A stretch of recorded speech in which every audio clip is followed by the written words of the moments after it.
Mira, la cosa es que uno nunca sabe bien dónde se mete hasta que ya estás ahí, metido hasta el cuello en la mierda.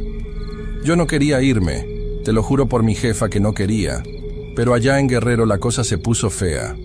Fea de verdad, no de esas cosas que salen en las noticias, sino de que te tocan la puerta y te dicen que si para el viernes no tienes la lana, pues ya sabes. Y pues yo trabajaba en el campo, sembrando maíz y frijol, lo normal, pero eso ya no deja, y menos cuando te quitan la mitad. Así que agarré mis chivas, vendí una camionetita vieja que tenía, una Ford del 98 que gastaba más gasolina que la chingada, y me vine pa'l norte. Llegué a Altar, en Sonora, un martes. Hacía un calor que te partía la cabeza, de ese calor seco que no te deja ni pensar. Ahí todo mundo te mira feo, como si te estuvieran calando a ver si traes dinero o si eres de la contra. Yo traía el contacto de un tal Beto, que según esto era el bueno, el que te pasaba seguro. Me costó $3,500 la vuelta, nomás pa' que te des una idea. Me tuvieron encerrado en una casa de seguridad 2 días. Éramos como 30 cabrones ahí metidos, oliendo a sudor, a patas, a miedo. Nadie hablaba mucho. ¿Pa' qué? Si todos íbamos a lo mismo. Ahí conocí a un vato, le decían el güero, un morro como de unos 22 años, bien hablador el cabrón, de esos que no se callan ni abajo del agua. Decía que iba pa' Arizona a trabajar en la construcción con un tío, que se iba a comprar una troca del año en 3 meses. Yo nomás lo oía y pensaba, pobre pendejo. Porque uno sabe que allá no es llegar y besar el santo, hay que chingarle. Pero el güero traía esa vibra pesada, ¿sabes? De esos vatos que se ríen muy fuerte y hacen bromas pendejas cuando están nerviosos. Se burlaba de los que venían de más al sur, de los que traían zapatos rotos. Me caía gordo, la neta. Pero ahí te aguantas porque no puedes armar pedo antes de cruzar. Total que el jueves en la noche, ya tarde, nos sacaron. Nos subieron a unas camionetas van, de esas blancas sin asientos atrás. Íbamos como sardinas. El camino hasta el Sasabe es pura terracería. Brincos y brincos, polvo que se te mete hasta en las orejas. El chofer iba hecho la madre, sin luces casi, nomás con las cuartas pa' que no nos viera la ley o los mañosos. Yo iba rezando, la verdad. No soy muy de iglesia, pero en esos momentos te acuerdas de todo. Llegamos a un punto donde ya no pasaba la camioneta y nos bajaron. Éramos 11 en mi grupo. El guía, un tipo flaco, moreno, con cara de que no había dormido en un mes, nos dijo: de aquí es Zapata, silencio total, el que se quede, se queda, yo no cargo bultos. Y empezamos a caminar. Eran como las 10 de la noche, creo. La oscuridad en el desierto no es como en el rancho, allá es espesa, se siente pesada. Y el silencio, puta madre, el silencio te zumba en los oídos. Oyes tus propios pasos, tu respiración y el roce de la ropa de los demás. Llevábamos galones de agua pintados de negro pa' que no brillaran con la luna y zapatos con alfombra pegada en la suela pa' no dejar huella. Todo el kit. Caminamos horas. Yo no sé cuántas, pero las piernas se te empiezan a entumir y luego ya no las sientes, nomás se mueven por inercia. El güero iba adelante de mí, resoplando como toro. A cada rato se paraba a tomar agua y el guía lo regañaba en voz baja. Le decía: guárdala, pendejo, que falta un chingo. Pero el morro no hacía caso. Se le veía la ansiedad en la cara, los ojos pelones mirando pa' todos lados. Pasamos por matorrales, chollas que se te pegan en el pantalón. Yo me espiné todo el brazo, pero ni me quejé. Tienes que aguantar. Como a las 3 de la mañana, calculo yo por cómo estaba la luna, llegamos a una zona más abierta, un bajío seco. Se sentía diferente el aire ahí, más frío de golpe. De ese frío que te cala los huesos aunque estés sudando. Y ahí fue cuando la vimos. Estaba parada en medio de la nada. No había árboles cerca, ni piedras grandes, no más ella. Al principio pensé que era un tronco seco o una sombra, porque no se movía. Pero nos fuimos acercando y el guía se paró en seco. Nos hizo la señal de suelo y todos nos tiramos pecho a tierra, pensando que era la migra o algún bajador. Pero no. No traía lámpara, no traía arma, no traía uniforme. Nos quedamos ahí tirados como 10 minutos. El corazón se me salía del pecho. El güero estaba temblando al lado mío. Lo sentía vibrar en el suelo. El guía, que ya se veía que tenía colmillo, Se levantó despacito, agachado, y avanzó un poco. Nosotros lo seguimos. Era una mujer, o lo que quedaba de una mujer. Estaba cubierta de lodo. Pero no lodo fresco, sino de ese lodo seco, cuarteado, como la tierra cuando no llueve en años. Lo tenía en el pelo, en la cara, en la ropa que eran puros harapos grises.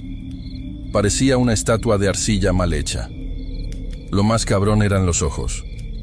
Cuando nos acercamos más, vi que los tenía blancos. Completamente blancos, sin pupila, sin iris, como si tuviera cataratas en todo el ojo, o como si se hubiera quedado ciega de ver tanto el sol. No decía nada. Estaba parada ahí, descalza, con los pies hundidos en la tierra suelta. El guía le habló. Le dijo: «¿Qué onda, madre? ¿Necesita agua?» La mujer no contestó. Ni siquiera parpadeó. Nomás levantó el brazo, despacito, como si le pesara una tonelada, y señaló al suelo, justo enfrente de sus pies. El güero, que ya venía bien acelerado, se levantó de golpe. «¿Qué pedo con esta vieja?», dijo, hablando más fuerte de lo que debíamos. El guía le chistó para que se callara, pero al güero le valió madre. Se acercó a ella, haciéndose el valiente.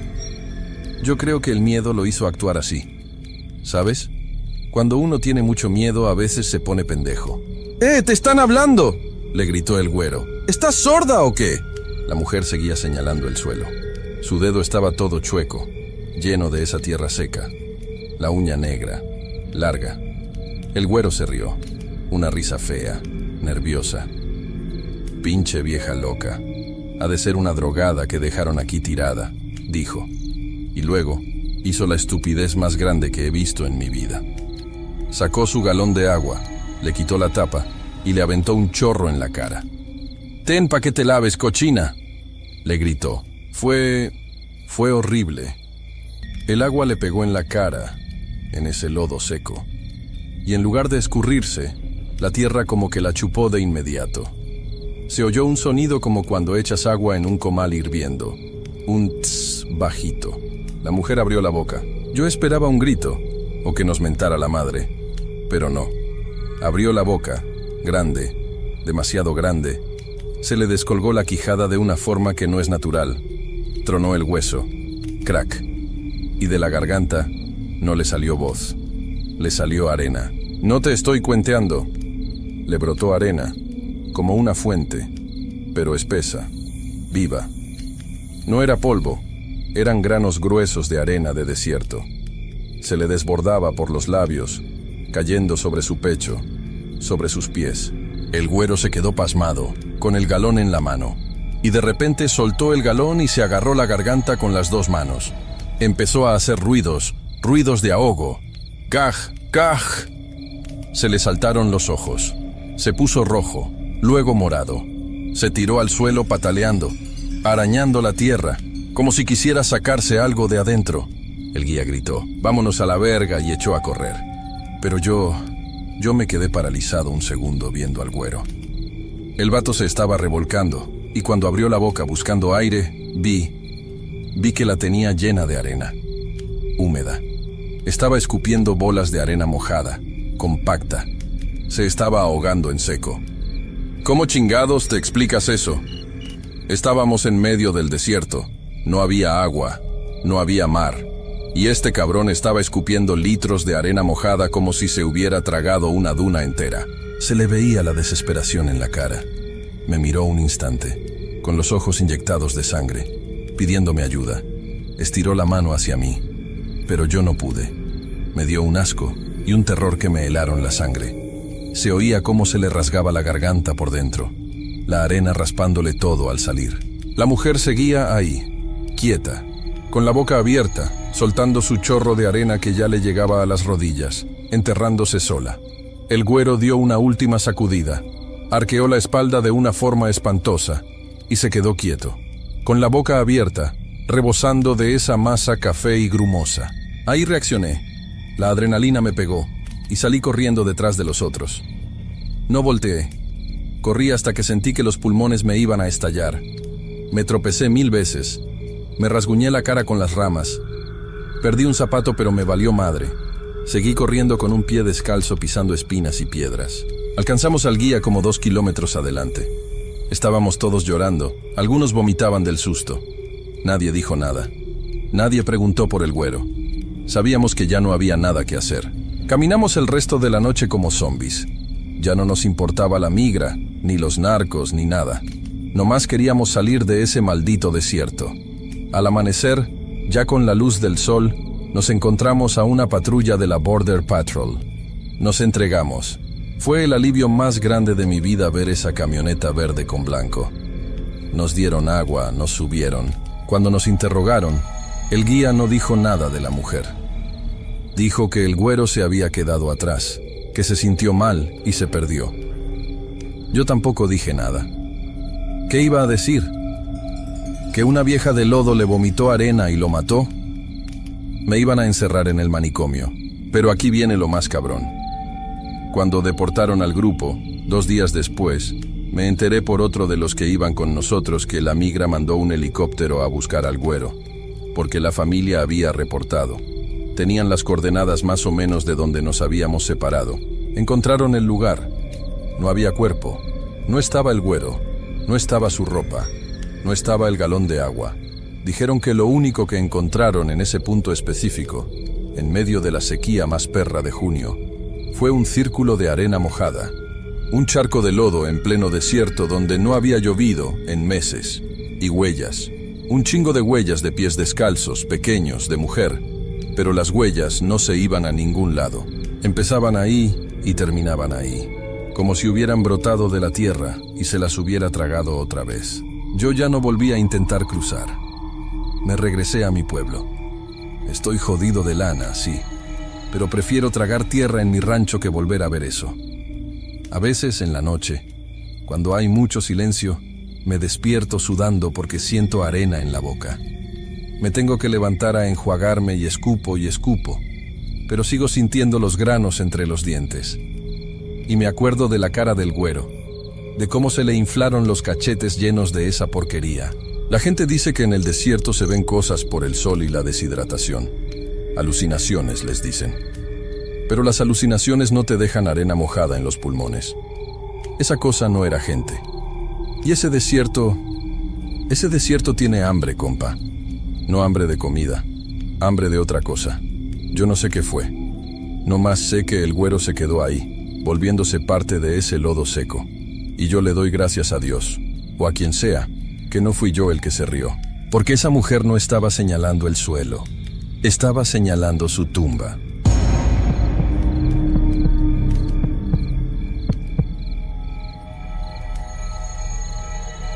Era septiembre del 2021.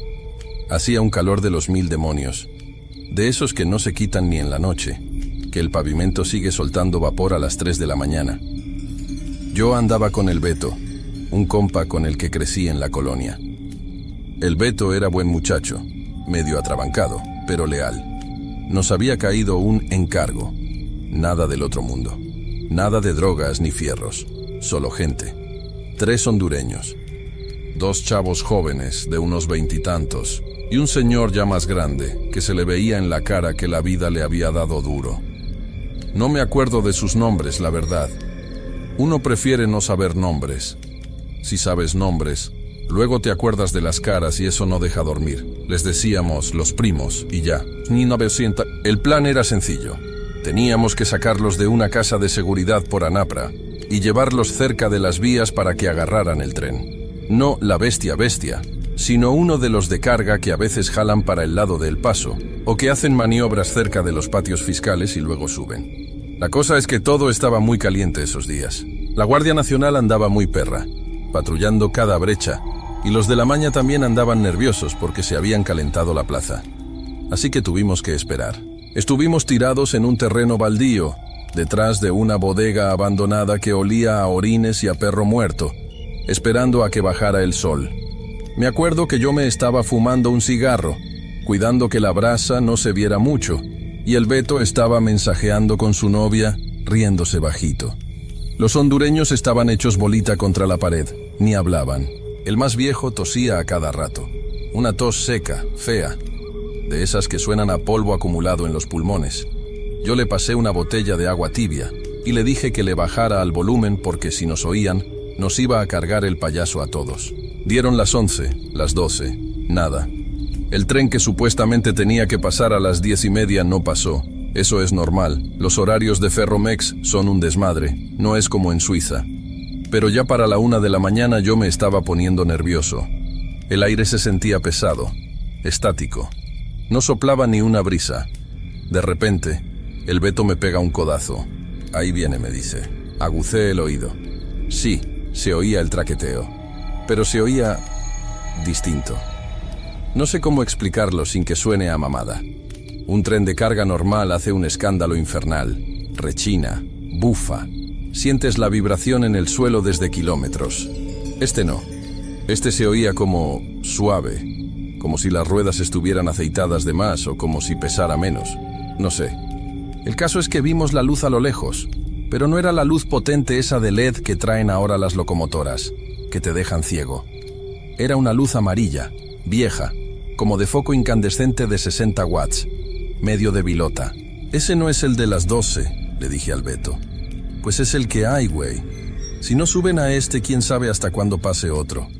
Ya vámonos que aquí nos van a comer los zancudos. Tenía razón. No podíamos quedarnos ahí.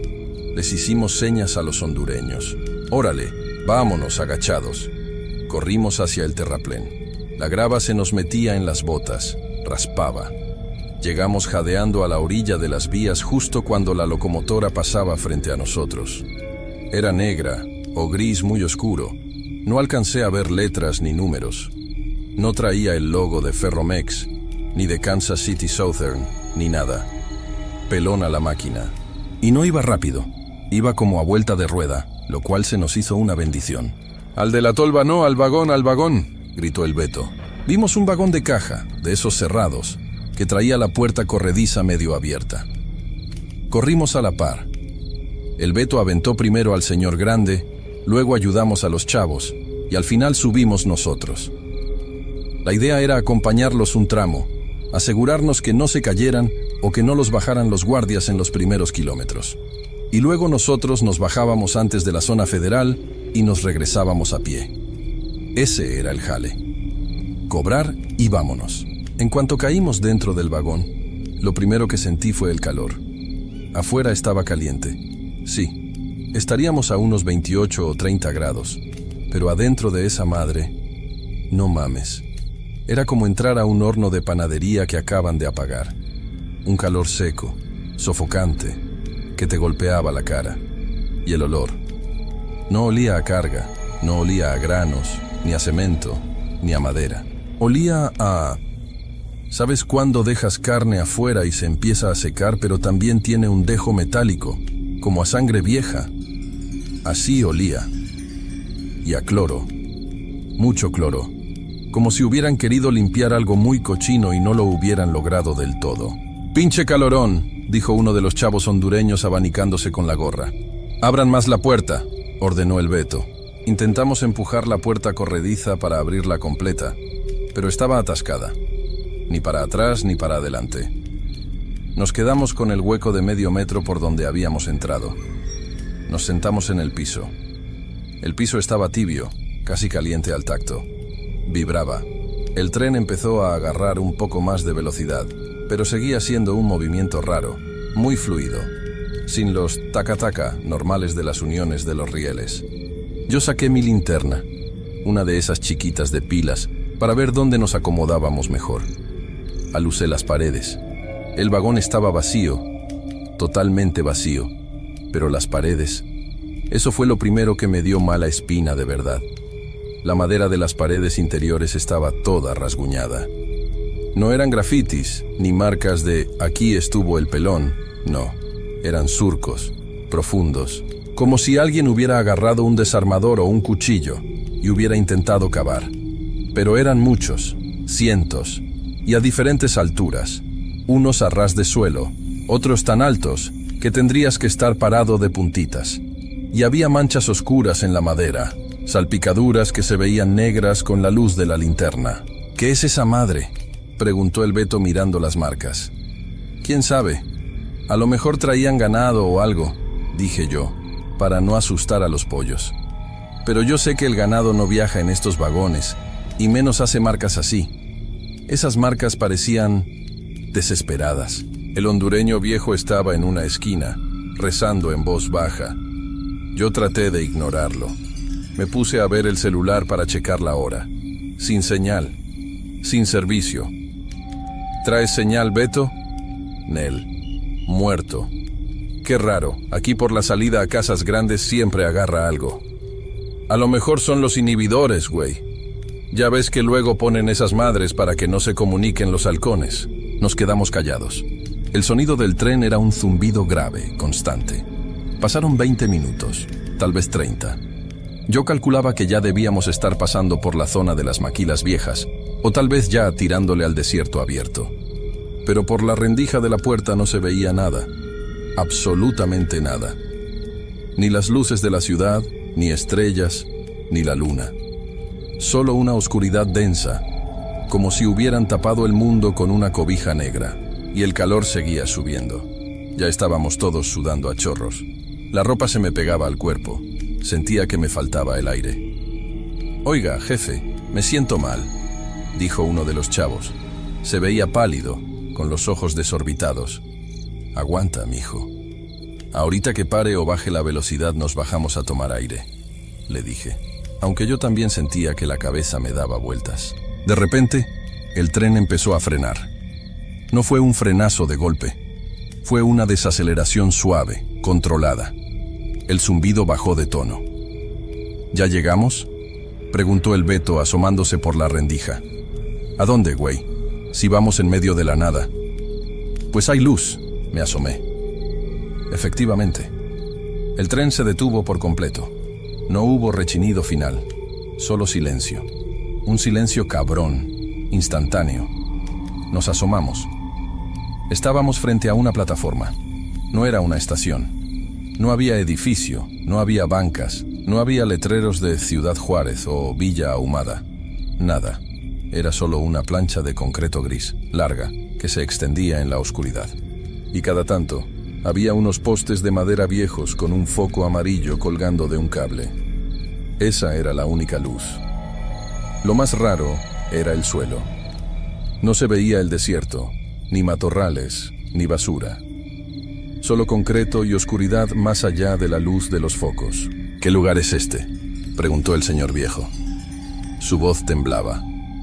«Sepa la madre», dijo el Beto. «A lo mejor es un patio de maniobras nuevo de los gringos o algo. Bajamos». Teníamos que bajar. El calor adentro del vagón ya era insoportable. Sentía que se me cocían los sesos. Al pisar la plataforma, el aire estaba un poco más fresco, pero olía raro. Olía a ozono, como cuando va a caer una tormenta eléctrica, pero mezclado con ese olor dulzón y podrido que traíamos del vagón. Caminamos unos metros. El concreto estaba limpio, liso. «¡Ey!», gritó el Beto. «¿Hay alguien?». Su voz no hizo eco. Se murió ahí mismo, a los 2 metros. Entonces los vimos. Más adelante, donde la luz de uno de los focos apenas llegaba, había gente. Un grupo. Serían unos 15 o 20. Estaban parados en filas, muy ordenaditos, dándonos la espalda. «Mira, ahí hay gente. Vamos a preguntar», dijo uno de los hondureños, el que se sentía mal, y empezó a caminar hacia ellos antes de que yo pudiera detenerlo. «Espérate, pendejo», les hice. Algo no estaba bien. La ropa. Todos traían la misma ropa. Un conjunto gris, como de mezclilla deslavada o manta, pantalón y camisa. Y estaban descalzos. Se les veían los pies pálidos contra el concreto oscuro. Y no se movían, ni un milímetro. Parecían estatuas. El hondureño se acercó a uno de ellos, el que estaba más atrás en la fila. «Oiga, compa, buenas noches. ¿Dónde estamos?». El tipo no contestó, ni se inmutó. El muchacho le tocó el hombro. «Oiga». La figura se empezó a dar la vuelta.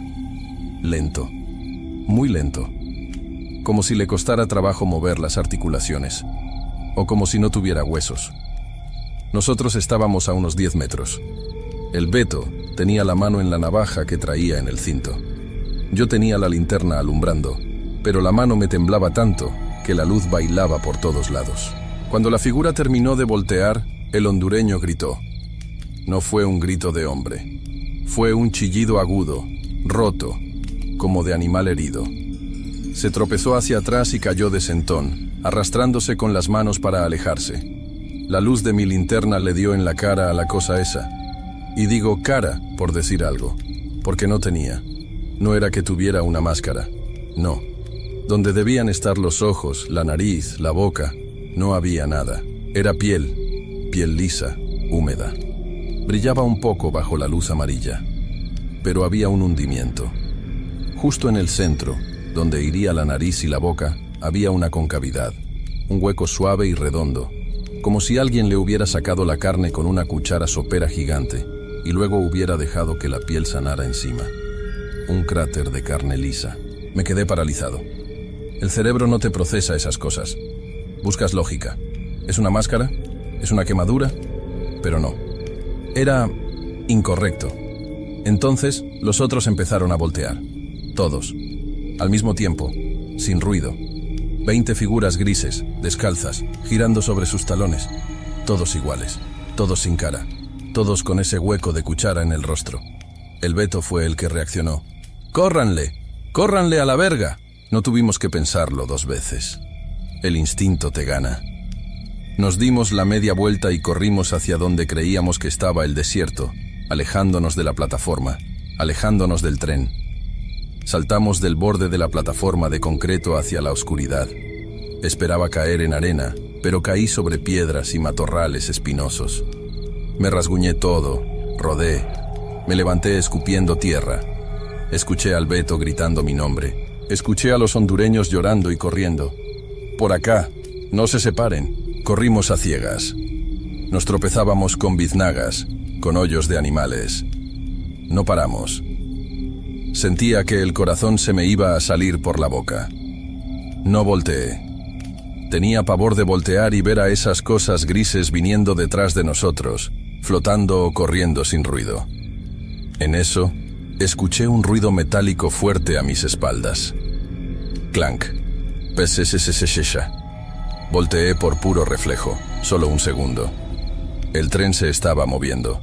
Ya no estaba la plataforma, o ya no la veía. Solo veía la silueta larga y negra del tren alejándose, y la luz amarilla de los postes parpadeó una vez y se apagó. Todo se volvió negro. Seguimos caminando, y medio corriendo por lo que parecieron horas. El miedo se fue convirtiendo en cansancio y dolor. Me dolían las piernas, tenía sed. Tenía la boca llena de polvo. Vimos luces a lo lejos, luces rojas y azules. Era una carretera. Salimos a la carpeta asfáltica como zombies, llenos de espinas, con la ropa rota. Era un retén de la Guardia Nacional y unos estatales. Nos echaron las luces altas. Manos arriba, al suelo. Nos tiramos al piso. Jamás me había dado tanto gusto ver a un policía en mi vida. Nos esposaron, nos revisaron. Pensaron que éramos halcones o que veníamos huyendo de un topón. No, oficial, no, decía el Beto, casi llorando. Y mira que el Beto es duro. El tren. Veníamos en el tren y había unos monstruos, no mames, unas cosas sin cara. El oficial, un gordo con cara de pocos amigos, se nos quedó viendo como si estuviéramos drogados hasta las manitas. ¿Cuál tren, cabrón? ¿De qué hablas? El tren. Nos subimos allá por Anapra y nos paró aquí cerca, en una plataforma de concreto. El policía se echó a reír. Una risa fea, burlona. Le dijo algo a su compañero. Oye, comandante, estos vienen bien torcidos. Dicen que bajaron del tren aquí atrás. El comandante, un tipo más viejo, se acercó. Nos alumbró los ojos con su lámpara táctica, buscando pupilas dilatadas. A ver, pendejos, levántense. Nos sentaron en la batea de la patrulla. Mira, me dijo el comandante, señalando hacia la oscuridad del desierto de donde veníamos. ¿Ves allá? Sí, de allá venimos, de las vías, dije yo, todavía temblando. Hijo, aquí no hay vías. ¿Cómo que no? Si nos acabamos de bajar. Caminamos como 3 kilómetros, no más. No hay vías, repitió el comandante, ya más serio, casi con lástima. Las vías del tren pasan a 40 kilómetros al norte de aquí. Aquí no hay nada. Había un ramal viejo, de una minera, pero lo levantaron hace como 15 años. No hay durmientes, no hay rieles. Puro monte. Nos quedamos helados. Pero la plataforma, los focos, no hay nada, insistió el policía. Si vienen drogados, díganme ahorita y les va mejor. Pero no me salgan con cuentos de trenes fantasmas porque no estoy para pendejadas. Nos llevaron detenidos. A los hondureños se los llevó migración al día siguiente. No supe más de ellos. Ojalá los hayan deportado rápido, lejos de aquí. Al Beto y a mí nos soltaron a las 48 horas porque no traíamos nada. Solo nos dieron una calentadita y nos quitaron el dinero que traíamos. Pero antes de salir, el Beto sacó su celular. Lo habían tenido en evidencias. «Güey», me dijo pálido, en la banqueta afuera de la comandancia. «Grabé». «¿Qué?» «Grabé un audio. Cuando estábamos en el vagón, se me aplastó el botón de nota de voz en el WhatsApp. Se grabaron como 10 minutos. Nos fuimos a un parque a escucharlo. Yo esperaba oír el zumbido ese raro, o nuestras voces, pero no. En la grabación solo se oía estática, ruido blanco, y de fondo, muy bajito, casi imperceptible, se oían rasguños en madera, y una respiración. Pero no era la nuestra. Era una respiración húmeda, gorgoteante, pegada al micrófono. Como si alguien hubiera estado respirando encima del celular del Beto todo el camino. El Beto borró el audio ahí mismo y tiró el celular a la basura. No hemos vuelto a hablar del tema. Yo ya no voy a las vías. Me busqué una chamba en una maquila, turno de día. Gano una miseria, pero al menos no tengo que estar en la oscuridad. Pero a veces, cuando estoy en la línea de producción y hay mucho ruido de máquinas, me parece oler otra vez eso. Carne seca, sangre vieja y cloro. Y me acuerdo de la cara lisa, del hueco de cuchara. Y pienso, si no había vías, ¿por dónde chingados nos fuimos? ¿Y qué era lo que nos estaba respirando en la nuca dentro de ese vagón?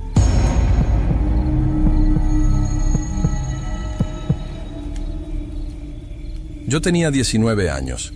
Acababa de dejar la prepa porque la situación estaba bien perra. Y mi tío Aurelio me dijo que él me prestaba la lana para el coyote. La idea era cruzar por Sonoita, llegar a Phoenix y de ahí moverse a Chicago, donde tengo unos primos. Todo pintaba bien, según. Salimos de altar un martes. Hacía un calor de la chingada, pero de esos que te secan los ojos nada más de abrirlos. Yo traía unas botas que compré en el mercado, disque tácticas, marca Patito, y a las 3 horas ya me estaban chingando el talón. Éramos 5 en el grupo.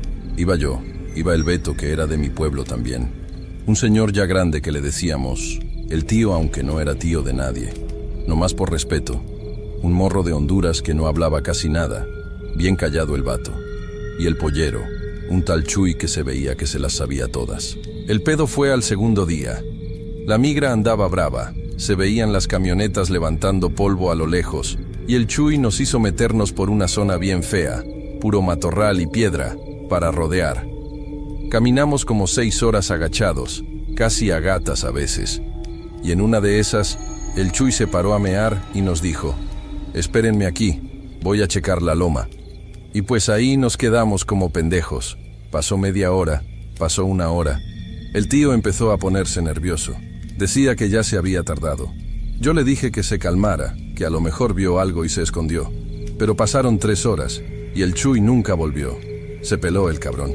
Nos dejó ahí tirados con 2 galones de agua para los 4, y sin saber ni para dónde apuntar la nariz. Esa noche casi no dormimos. El frío en el desierto cala hasta los huesos. Es una cosa que no te imaginas si nunca has estado ahí. Te congelas, y al día siguiente te quemas.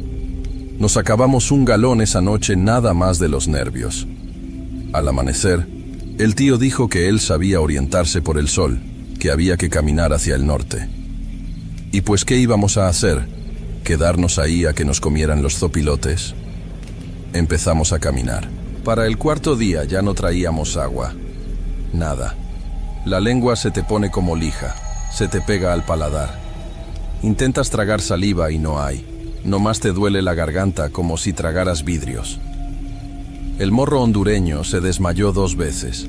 Lo tuvimos que cargar entre el Beto y yo un tramo, pero pesaba un chingo, y nosotros ya andábamos bien débiles. Lo dejamos descansar bajo un mezquite seco, esperando a que se recuperara. El sol ahí no perdona, cae a plomo. Todo se ve blanco, la tierra brilla y te lastima la vista. Empiezas a ver cosas que no están. Yo veía charcos de agua adelante, claritos, veía como lagunas azules, y cuando llegabas, era pura tierra caliente y piedras. Ya para la tarde del 5.º día, o 6.º, ya ni sé, perdí la cuenta. Estábamos cerca de Quitobac, creo, por lo que nos dijeron después, pero en ese momento para nosotros era la nada, puro cactus y tierra. El tío ya no hablaba, nomás resoplaba como toro viejo. El Beto iba llorando ratos sí y ratos no, pidiendo perdón a su jefa por haberse venido. Y yo nomás pensaba en una Coca-Cola bien helada, de esas de vidrio. Era lo único que tenía en la cabeza. Una coca, una coca, una coca. Fue cuando vimos el cactus. Era un saguaro, pero no mames, no era normal. Estaba solo. Alrededor no había ni madres, puro arbusto chaparro y seco. Y en medio de una planicie de tierra quebrada estaba ese monstruo. Era enorme, verde, pero un verde oscuro, brillante, como si lo acabaran de encerar. Y lo más cabrón es que estaba lleno de tunas, de pitayas, pero rojas, rojas intenso. Parecían focos de Navidad prendidos. Se veían jugosas, grandes. Nos quedamos parados viéndolo como idiotas.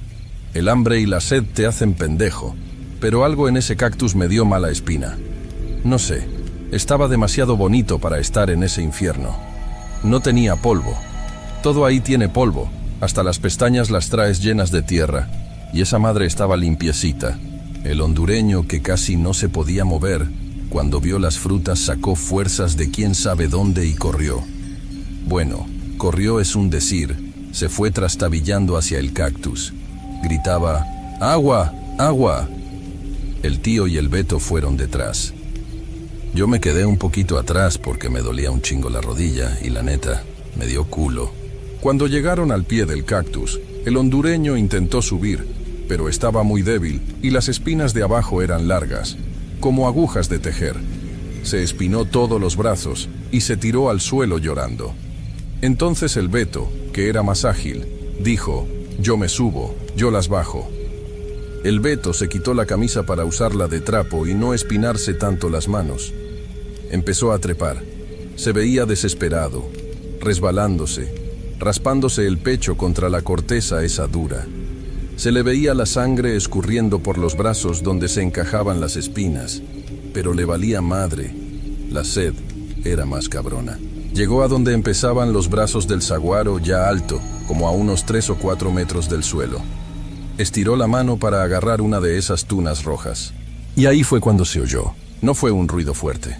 Fue como cuando estás medio dormido y oyes que alguien tararea en el otro cuarto. Una vocecita suave, de mujer, dulce. Me quedé helado. Volteé a ver al tío y al hondureño. Y ellos también se quedaron quietos, viendo para arriba. El desierto es silencioso, güey. O sea, se oye el viento, a veces un bicho, pero esto era música. Era un canto, una canción de cuna. El Beto se detuvo en seco. Tenía la mano estirada hacia la fruta, pero no la agarró. Se quedó ahí, abrazado al tronco, con la cara pegada a las espinas. «Beto, bájalas ya, güey», le gritó el tío. Pero el Beto no hizo caso. Empezó a temblar, y luego empezó a llorar. Pero no lloraba de dolor. Se oía un llanto. ¿Cómo te explico? Como de niño chiquito. Un llanto quedito, de sentimiento. «Mamá», dijo el Beto. Lo oí clarito porque el aire estaba quieto. «Mamá, perdóname». La voz que salía del cactus, o de alrededor, no sé, subió un poquito de volumen. No entendía qué decía, no eran palabras, era puro tarareo, pero te juro por mi vida que sentí una paz bien rara, y al mismo tiempo un miedo que me revolvía la tripa. Y entonces pasó lo que nadie me cree. El Beto se soltó del tronco, pero no se cayó. Por la vida de mis hijos, que no tengo, pero por si tengo, no se cayó. Se quedó flotando ahí, pegadito al cactus. Sus pies colgaban en el aire. Abrió los brazos en cruz, como si se estuviera dejando caer en una alberca, con la cara hacia el cielo y los ojos cerrados, con una sonrisota en la boca, una sonrisa de paz, güey, que nunca le había visto. Su cuerpo empezó a girar despacito, pero no era el viento. Era como si algo lo jalara. Y el cactus se abrió. No sé cómo explicarte esto. La piel del saguaro, las costillas esas verdes, se separaron como si fueran de hule, como carne que se abre sin sangre. Se hizo una ranura oscura, grande. El Beto fue entrando ahí, flotando, suavecito.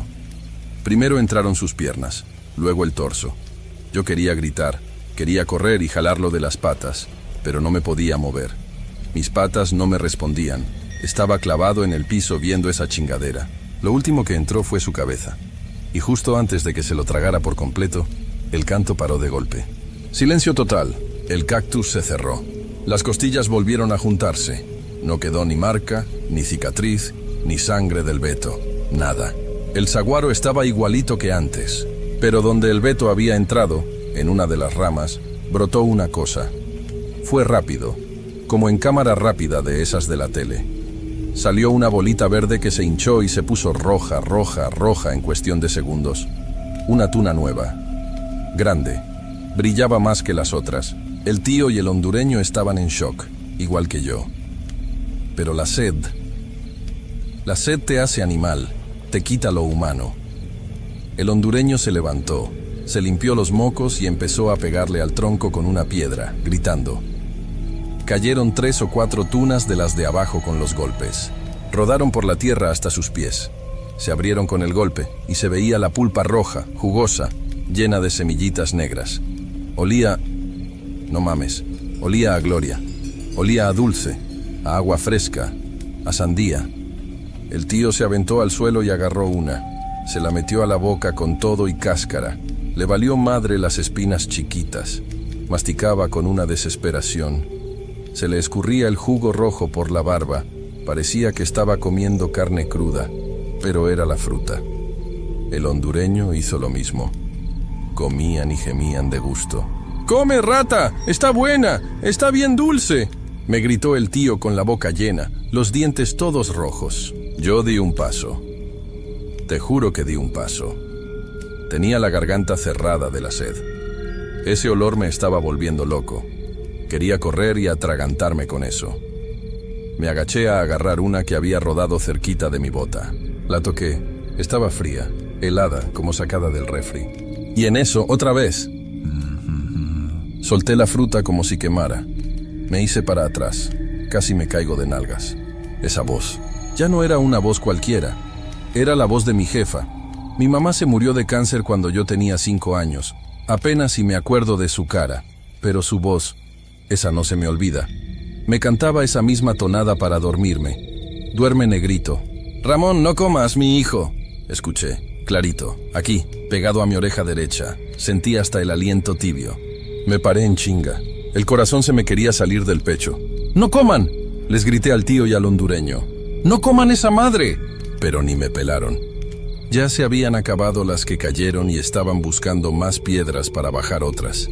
Tenían los ojos desorbitados, las pupilas bien dilatadas. Parecían drogados. Yo me alejé. Retrocedí caminando para atrás sin dejar de ver el cactus. Sentía que si le daba la espalda, me iba a tragar a mí también. Caminé y caminé hasta que el cactus se vio chiquito a lo lejos. Me escondí detrás de unas piedras y ahí me quedé, temblando, chupando una piedrita de río que traía en la bolsa para generar saliva, aunque ya no servía de nada. Al rato llegaron el tío y el hondureño. Venían contentos, ya no se veían cansados. «Te la perdiste, morro», me dijo el tío, limpiándose la boca con la manga. Traía las manos todas pegajosas de rojo. Nos quitó la sed y el hambre. Estamos al 100. Me ofrecieron un pedazo que traían guardado en la bolsa, todo aplastado. Me dieron ganas de vomitar. Les dije que no, que me dolía la panza. Seguimos caminando. Ellos iban con energía, platicando, riéndose. Yo iba atrás, arrastrando los pies, sintiéndome cada vez peor. Esa noche encontraron el camino, pura suerte. Vimos unas luces a lo lejos y resultaron ser de una carretera secundaria que va para Puerto Peñasco. Dormimos a orilla de la carretera esperando que pasara alguien de día. Fue al tercer día cuando empezó el pedo. Ya nos había dado un aventón un trailero buena onda que nos dejó cerca de Caborca. Nos dio agua y unas galletas. Yo me tomé el agua como desesperado, pero ellos no quisieron. Dijeron que no tenían sed, que seguían llenos. Estábamos en un parquecito, viendo qué hacíamos. El hondureño empezó a toser. Cof, cof. Ay, se agarraba la garganta. Me pica, decía. El tío también empezó a hacer gestos raros con la boca, como si trajera algo atorado entre los dientes. Tengo algo aquí, decía, metiéndose el dedo a la boca. Cuando sacó el dedo, venía con sangre, y en la punta del dedo traía una espina, pero no una espina seca. Era una espina blanca, tierna, como si estuviera creciendo. El hondureño tosió más fuerte y escupió en el piso. No era flema, era un puño de espinas chiquitas, mezcladas con sangre y pedazos de carne roja, como la de la tuna. Se me heló la sangre. Me les quedé viendo. Al tío se le empezó a hinchar la cara. Se le deformó en chinga. Abrió la boca para gritar y vi que la lengua ya no era lengua. Estaba llena de pelos verdes, de espinas que le brotaban de las encías, del paladar. Ayúdame, trató de decir, pero sonó como gu. El hondureño se tiró al piso, convulsionando. Se agarraba el estómago. Se le veía cómo se le movía la panza, como si algo adentro quisiera salir. Se le rasgó la camisa y la piel del estómago se le puso verde, dura. Le empezaron a salir puntas por el ombligo. Yo salí corriendo. No ayudé a nadie. Soy un culero, lo sé. Pero ¿qué iba a hacer? Corrí hasta que me topé con una patrulla municipal. Me detuvieron porque me vieron todo loco y sucio. Cuando les conté, se rieron de mí. Dijeron que andaba en el cristal o que me había pegado el sol. Me tuvieron en el bote 2 días y luego me soltaron porque no tenían cargos. Nunca supe qué hicieron con los cuerpos del tío y del hondureño. Seguro los tiraron a la fosa común o dijeron que fue golpe de calor. Nadie investiga nada por allá, pero yo sé lo que vi. Y lo peor no es eso. Lo peor es que a veces, cuando estoy solo en el cuarto que rento acá en Tijuana, porque ya no crucé, me quedé aquí jalando en una maquila. A veces, cuando hay mucho silencio en la noche, me da sed. Mucha sed. Y huelo a sandía. Y escucho el tarareo.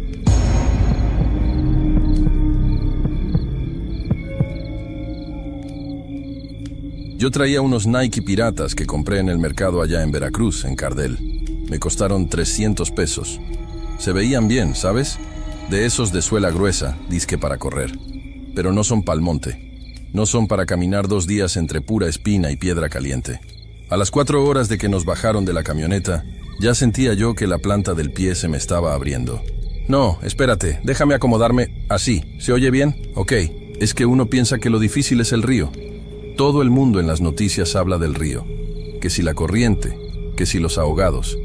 Y sí, pues, da miedo. Pero esa noche que cruzamos, el río estaba bajo. Casi ni nos mojamos arriba de la cintura. Lo feo es lo que sigue. El monte. Ese pinche monte que no se acaba nunca. Nosotros éramos 14. Bueno, 14 pollos y el guía. Al guía le decían el Mechas, un vato flaco, de esos que se ve que fuman foco, con la cara chupada y los ojos así como si siempre estuviera buscando algo que se le perdió. No hablaba, solo hacía señas. Agáchense, corran, cállense. Lo normal.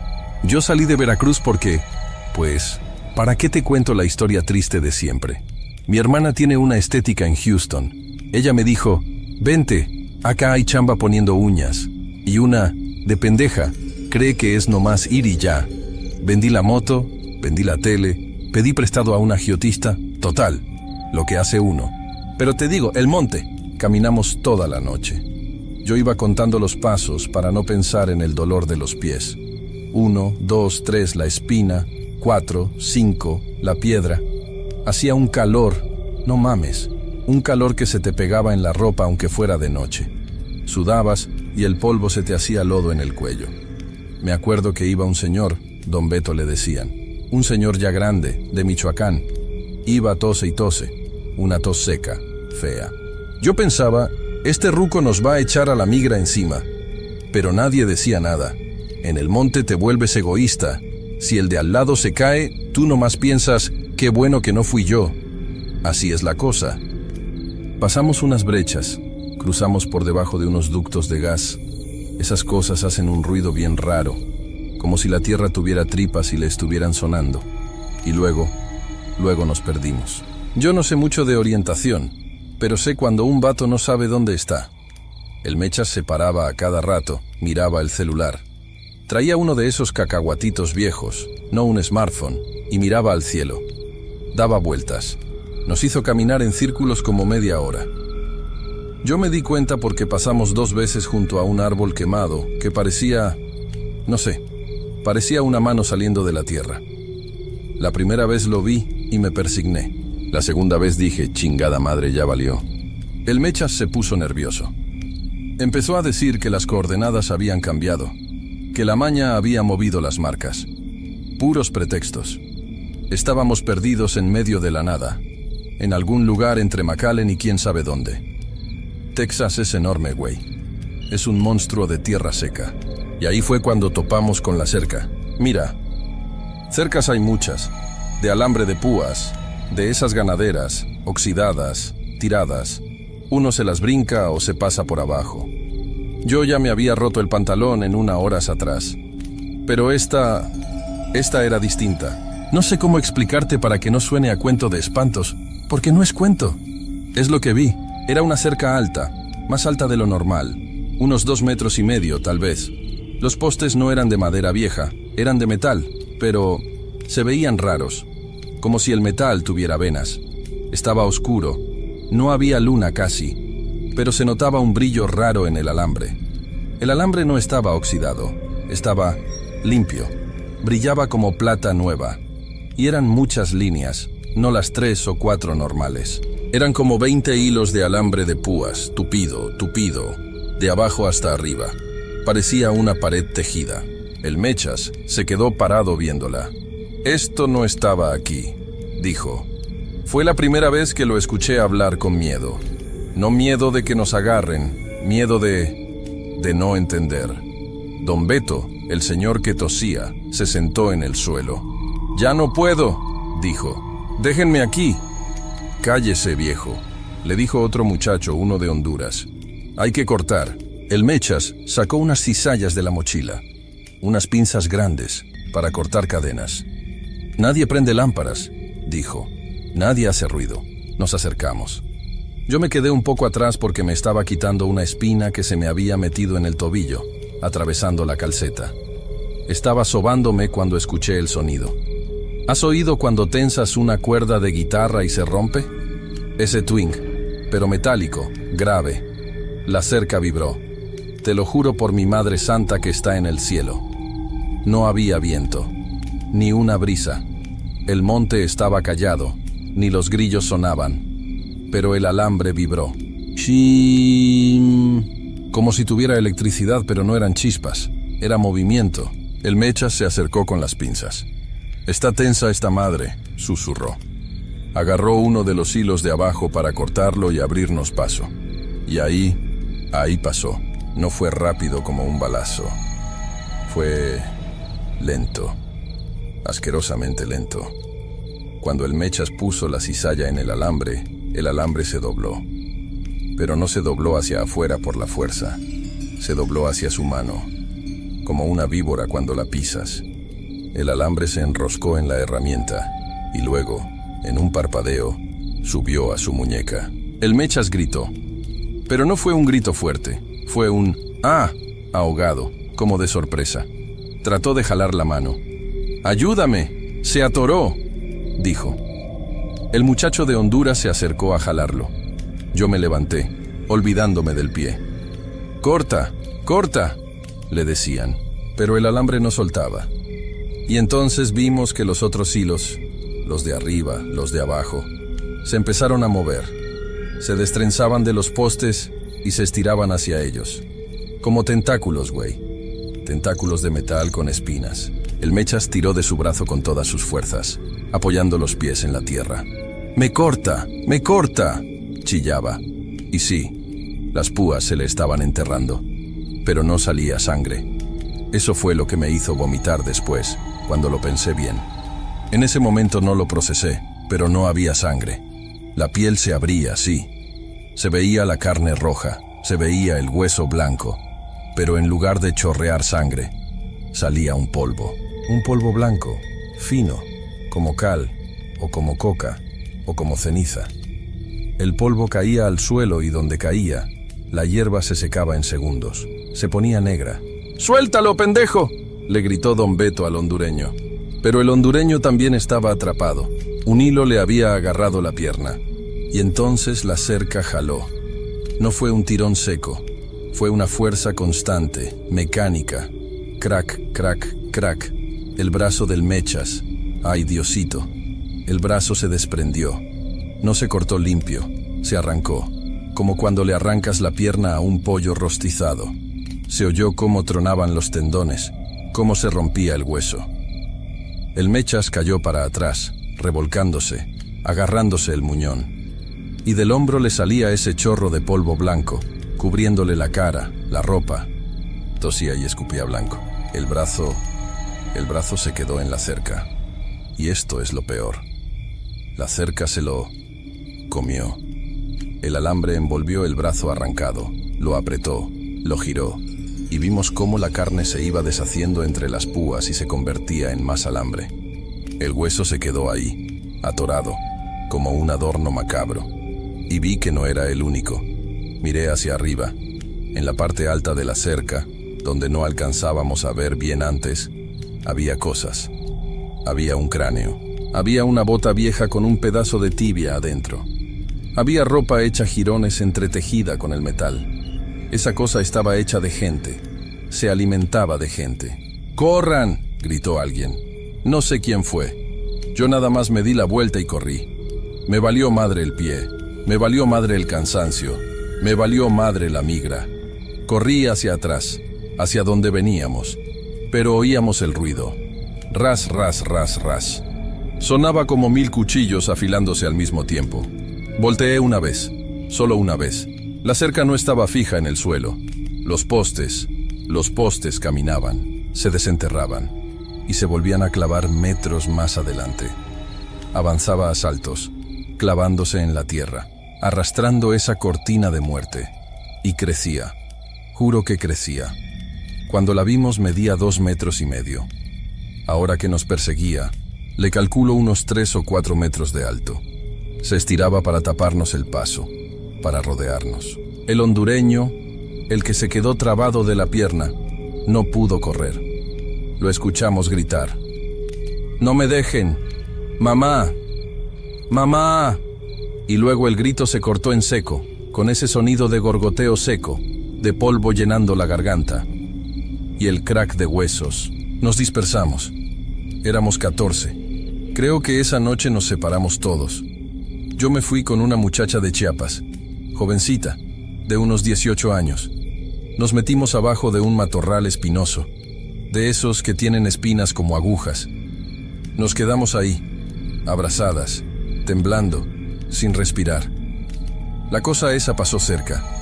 Se oía el zumbido del metal. Se oía como los postes se clavaban en la tierra. ¡Tum!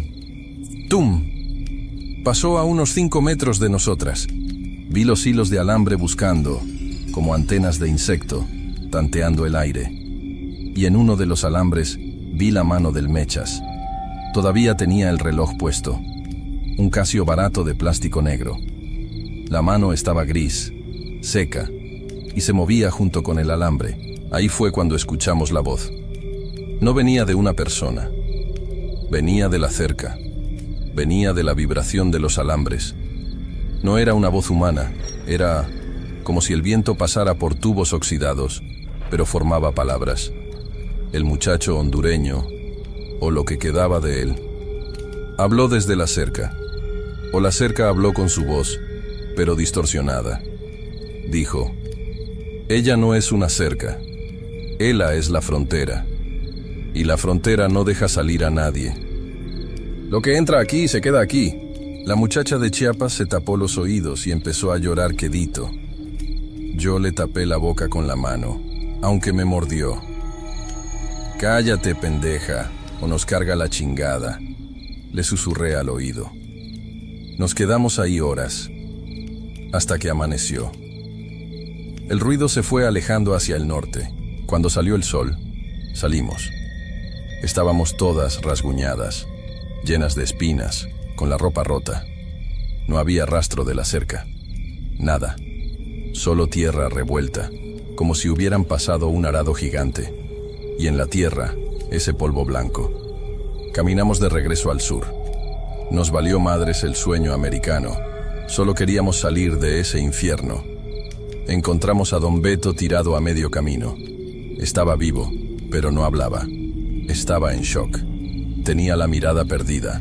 De los otros no supimos nada. De los 14 creo que regresamos 6 a Reynosa. El Mechas no volvió, el hondureño menos. Cuando llegué al pueblo nadie me creyó. El pollero jefe, el que nos cobró, dijo que el Mechas seguro se peló con la lana o que nos abandonó y se fue a jalar por su cuenta. Dijo que estábamos locas, que el calor nos hizo ver cosas. Pero yo sé lo que vi. Y mira mi brazo. ¿Ves esta marca aquí, cerca del codo? Parece una quemada de cigarro, ¿no? Eso fue donde me rozó un alambre mientras corría. No me salió sangre, me salió un poquito de polvo. Y a veces en la noche, cuando todo está callado, siento que me vibra el hueso. Siento que el hueso me quiere salir por la piel para irse a buscar a los otros. Yo ya no cruzo.